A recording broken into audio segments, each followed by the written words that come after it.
ये question given है हमको, क्या गिवन है? भूमि से 60 मीटर की ऊंचाई पर एक पतंग उड़ रही है। पतंग में लगी डोरी को अस्थायी रूप से भूमि के एक बिंदु से बांध दिया गया है। भूमि के साथ डोरी का झुकाव 60 डिग्री का है। यह मानकर डोरी में कोई ढील नहीं है। डोरी की लंबाई ज्ञात कीजिए। ध्यान से देखिए इस चीज को।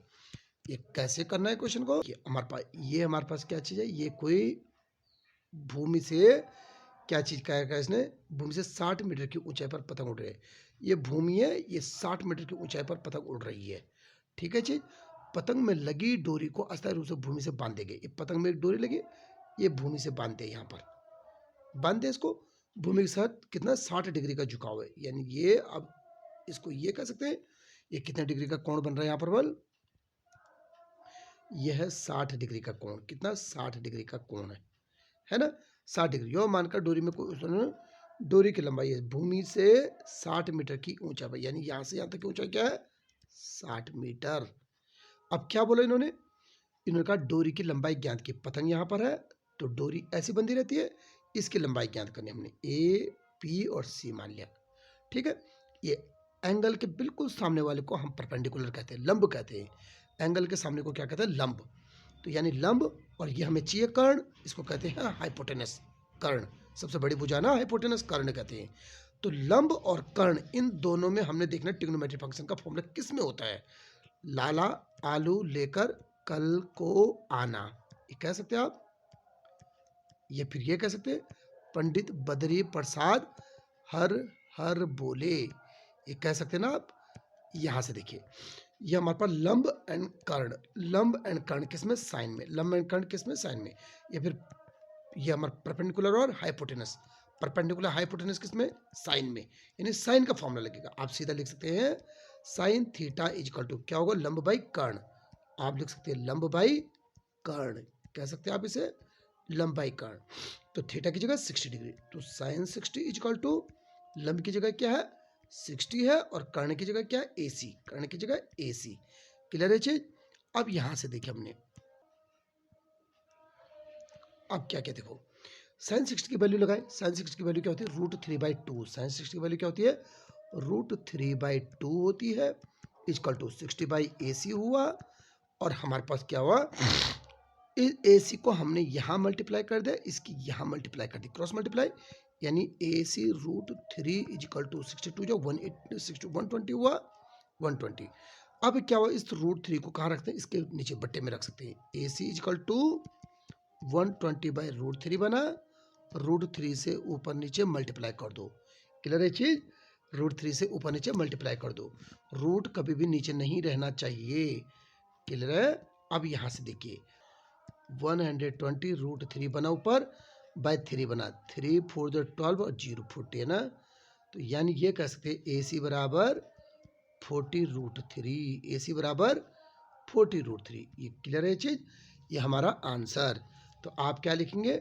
ढील नहीं है तो डोरी की लंबाई ज्ञात कीजिए ना। तो डोरी की लंबाई आप लिखो, डोरी की लंबाई बराबर 40√3 मीटर। 40√3 मीटर। ये कहा ना, there is find the length of a string. आप लिखो length of string equal to 40√3। Clear है? अगला क्वेश्चन करते हैं। देखिए आगे क्या कहा है, ध्यान से देखिए जरा ना। आगे क्या कहा हमको? 1.5 मीटर लंबा एक लड़का, देखो 1.5 मीटर लंबा एक लड़का 30 मीटर ऊंचे भवन से कुछ दूरी पर खड़ा है। एक लड़का है 1.5 मीटर का, है ना। ये किस दूरी पर? ये भवन से इतनी दूरी पर खड़ा है। ये क्या चीज हमारे पास? कुछ दूरी पर भवन है नहीं। ठीक, यहां से देखिए, जब वो ऊंचे भवन की ओर जाता है तब उसकी आंख से भवन के शिखर का कोण 30 डिग्री से 60 डिग्री हो जाता है। जब वो इसकी तरफ जाता है, बल जब ये यहां था और इधर आ गया, यहां पर आ गया ना, तो इसका शिखर का उन्नयन कोण कितना? ये लड़का यहां पर आ गया, ये ऐसा आ गया। क्लियर है? ये ऐसा आ गया, अब लड़का आ गया। अब कोण ये इस तरह से जा रहा था ना, ये ऐसे रहा होगा, ये ऐसे जा रहा है। ये 1.5 मीटर लड़का था, ये देखो, है ना। यहां से देखो जरा, ये देखिए आप, है ना। लड़का पहले यहां पर था और यहां से इसकी आंख का कोण कितना बन रहा था? ये 30 डिग्री का बन रहा था। और जैसे यहां पर आ जाता है ये 60 डिग्री का हो गया। ठीक है। कोण जैसे जैसे ये पास आता रहता है कोण बढ़ता रहता है। ये हमेशा याद रखना, जैसे जैसे कोण पास आता रहता है कोण बढ़ता रहता है, कोण की वैल्यू बढ़ती रहती है। ठीक है, दूर था तो कोण था 30 डिग्री का था, ये सीधी लाइन से दूर था 30 डिग्री का कोण था, सीधी लाइन के और पास आया तो 60 डिग्री का कोण बन गया। क्लियर है ये चीज। ये 30 मीटर ऊंचा है हमारे पास, यहाँ से लेकर और यहाँ तक पूरा ये 30 मीटर है ये, है ना, पूरा यहाँ से लेकर ये पूरा यहाँ से 30 मीटर है ये। क्लियर है चीज। बताइए कि भवन की ओर कितनी दूर चला गया, यानी यहाँ से यहाँ तक की दूरी निकालनी है आपको। यहाँ से यहाँ तक की दूरी मैंने x मान ली, क्या मानी, x। इसको a बोल देते हैं, a, इसको b बोल देते हैं c, और इसको d बोल देते हैं ना, d। अब यहाँ से देखिए, कभी भी एंगल जो है, एंगल ऊपर से बनता है। यहाँ ये लड़का खड़ा था, इसकी आंख यहाँ पर रही होगी, तो आंख से ही कोण बनता है। ये आंख रही होगी यहाँ पर, आंख से कोण बनता है। क्लियर है चीज, इसलिए कोण यहाँ बना ऊपर। तो ये पूरे 30 में से जो है 1.5 को माइनस कर देंगे, यहाँ इतना माइनस, कोण यहाँ तक बन रहा ना, यहाँ तक बन रहा है, यहाँ से बन रहा ना, तो ये कितना हुआ इसका 28.5 आ जाएगा। कितना आएगा ये 28.5 आ जाएगा, 28.5। ये दूरी कितनी हो जाएगी 28.5। ठीक है, इसको लिखते हैं एम एन और ओ लिख सकते हैं। ठीक है, ये 28.5 आ गया। अब जो चीज़ गिवन है आप उसे लिखते जाइए। हमारे पास यहाँ से देखिए, हमें एक्स की वैल्यू फाइंड करना है, तो यहाँ से देखिए हमारे पास, तो अब ये ओ सी कितना गिवन हो गया हमारे पास, ओ सी इजकल टू हमारे पास है 28.5 मीटर, 28.5 मीटर। अब हमारे पास जो था है, ये देखो angle C M O, angle C M O बराबर कितना है 30 डिग्री है, 30 डिग्री। क्लियर ना, ये चीज 30 डिग्री है। देखिए सबसे पहले हमारे पास त्रिभुज सी एम ओ में, ये सी एम ओ में इस वाले त्रिभुज में ना, तो ये किस चीज का हमारे पास, ये आधा, ये लंब है और ये आधार है पूरा। लंब और आधार किस में होता है, लंब और 10 में। देखो कैसे, लाला आलू लेकर कल को आना, तो लंब बाई आधार, ये लंब बटे आधार किस में हुआ, लंब बाई आधार 10 में। तो हम 10 का ही फॉर्मूला लगाएंगे, टेन थीटा इजकल टू हम लिखेंगे लंब बाई आधार, लंब बाई आधार। क्लियर है चीज। तो टेन थीटा की जगह क्या लिखा हमने 30 डिग्री लिखा, और लंब यहाँ से आता है, लंब क्या है सी ओ, सी ओ है ना, सी ओ कितना 28.5, ये लिखेंगे हम 28.5 लिखेंगे, बाई आधार, आधार क्या चीज है, यहाँ से लेकर यहाँ तक ए बी, ए बी यानी A D plus D B, A D plus D B पूरा है ना आधार, है पूरा आधार है, A D plus D B, यानी मैं इसको लिख सकता हूँ A D plus D B लिख सकता हूँ। क्लियर है चीज। टेन 30 की वैल्यू 1/√3, 1/√3 28.5 बाई ए डी को क्या कहा हमने x, और plus D B plus D B. Clear है चीज। इसकी क्रॉस मल्टीप्लाई कर दो, यानी x plus D B equal to क्या आया 28.5√3। क्लियर है, ये इसकी वैल्यू आ गई है, समीकरण नंबर 1 मान सकते हैं ना। अब हमारे पास यहाँ से देखिए, इस वाले एंगल में, किस वाले एंगल में, ये छोटे वाले त्रिभुज में देखिए, छोटे वाले त्रिभुज में, इस पे हम क्या कहेंगे, ध्यान से देखिए अब ना, छोटे वाले त्रिभुज यानी कि हमारे पास कौन सा त्रिभुज, ये त्रिभुज का नाम है सी एन ओ, त्रिभुज सी एन ओ में, सी एन ओ में फिर से ये हमारे पास ये भुजा आधार है, ये लंब है, आधार और लंब फिर से किस में होता है, आधार लंब 10 में होता है। यहाँ पर भी हम वो लगा देंगे टेन थीटा इजकल टू लंब बाई आधार, लंब बाई आधार लगा देंगे।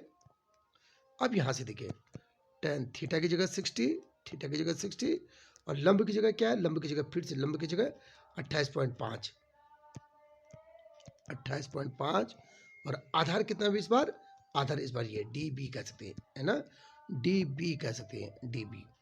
और टेन 60 की वैल्यू क्या चीज आई हमारे पास, ten 60 value √3, √3 is equal to 28.5 by D B. Clear है ये चीज। अब इसके नीचे रखा 1, क्रॉस मल्टीप्लाई किया, यानी डी बी इजकल टू क्या हुआ 28.5 बाई √3। ठीक है चीज।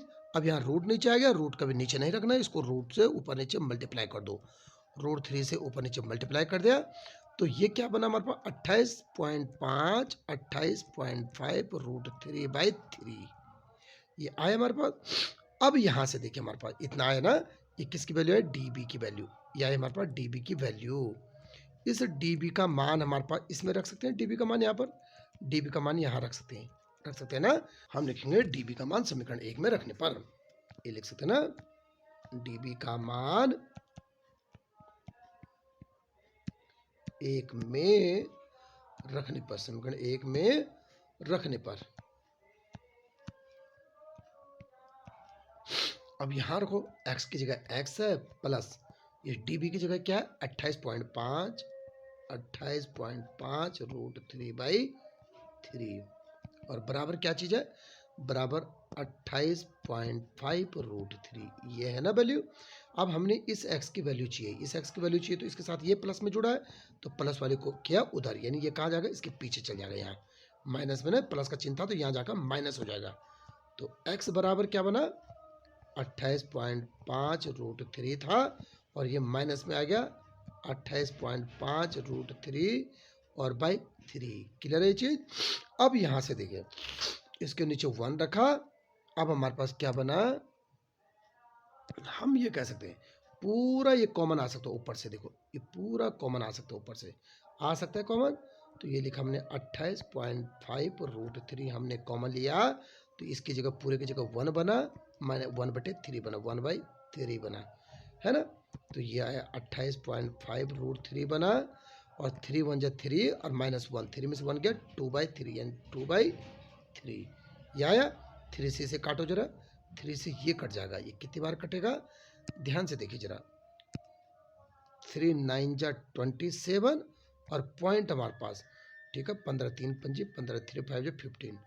अब ये 2 की मल्टीप्लाई हो रही, 2 5 10 का 0 कैरी लगा 1, 2 में 18 1 19 √3, ठीक है। ये x की वैल्यू आई 19 √3, ये x की वैल्यू आई 19 √3, ये वैल्यू आई ना x की 19.0 है ना 19 √3, ये किसकी वैल्यू आई, ये हमारे पास इस x की वैल्यू आई जो x था ना हमारे पास गिवन, तो यानी कि वो भवन की ओर कितनी दूर चला 19 √3 मीटर।